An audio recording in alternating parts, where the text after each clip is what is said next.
Let me make something very clear. Most microphones are great to use, but between the CAD GXL2200 and the M179, which one is better for podcasts? Welcome to NC Media. My name is Chris, and this channel is all about giving you the answers that you need. If I provide value for you by the end of the video, please be sure to hit the like and subscribe button and comment below because I would love to hear some feedback. For these demos, I will be using the Rodecaster Pro. So right now you are listening to the GXL2200 by CAD, and so far it sounds really good.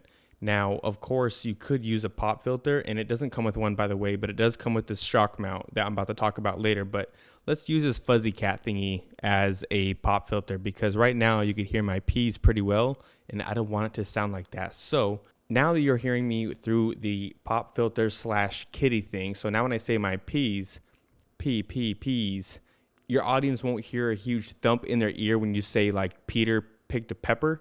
So it sounds very good. Compared to when you have this off, you say Peter picked a pepper, you're going to see it. And trust me, I'm not exaggerating it. I will do a hard P right now. A hard P. See that? Compared to hard P.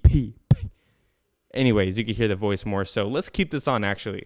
No. Let's keep it off. The thing I really like about this microphone is the way it looks. It just looks so professional and so good because the way that the silver looks, the way the shock mount looks, it's just aesthetically pleasing, you know what I mean, compared to other microphones. The cool thing about this microphone too is that it doesn't really attach. It just kind of slides into the shock mount. So you can pull it out and pull it back in. So let's see what that looks like right now. Interesting. So it makes it very easy. So all you have to do is turn this thing on and slide this in and plug in the XLR cable and you're set to record. I have heard that many people use this microphone itself for voiceover work or voice work itself. So I'm assuming that means like cartoons, voice overlays, narration, anything that has to do with voice, as well as maybe podcasts. But I do hear a lot about this mic being used for professional voiceover work. And the good thing about this microphone too is that it's cheap. It runs for $100 at the time of this recording. And I think that's not too bad, especially for a nice quality mic. But now let's compare it to the M179 that I have right here. So right now you are listening to me on the CAD M179. And so far it sounds really good. The way that this sounds is very stable. You don't hear too much of the room noise. Biggest thing I notice about this too is I don't need a pop filter. Well, okay, maybe I do because I could hear the P's. So let's do the P test. Yeah. P.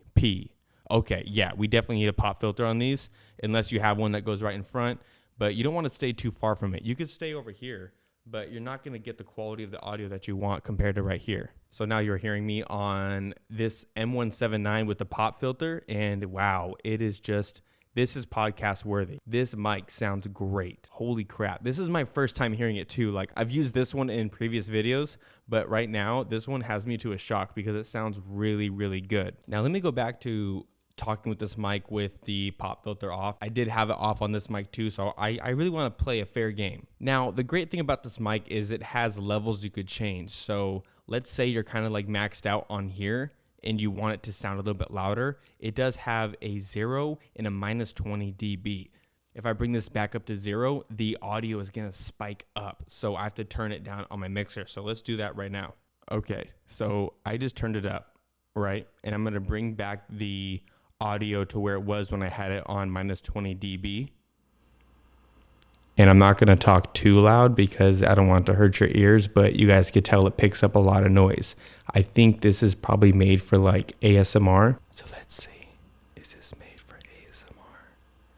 Because if it is, then this is the right mic for you. All right, we are back at the -20. It sounds still super legit and I'm excited. I might want to try some ASMR stuff, but we'll see. There's also a dial on the very back of it, and it's a very movable dial. It's not hard. You don't got to push too hard. You just got to get your finger on it and spin it. Plus, this mic has different audio settings that you can use and go through, so there's plenty of options for your needs. This mic also goes for $200 at the time of this recording. Now that we went through both these microphones, which one do I recommend for podcasting? And I think I'd have to go with this one, the CAD M179. It just sounds so much more smooth and crisp and clear, and plus with that ASMR setting, like that is dope. You know what I mean? You just bring it to 0 and then you kind of turn it down a little bit on your mixer. You just mess around with it. You just have some fun and you are good.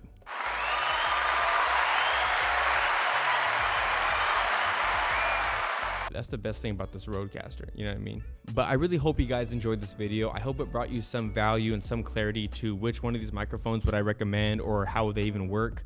Please be sure to hit that like button, subscribe, and comment below on what videos you want to hear next. My name is Chris, this is NC Media, and we will talk to you later. Bye.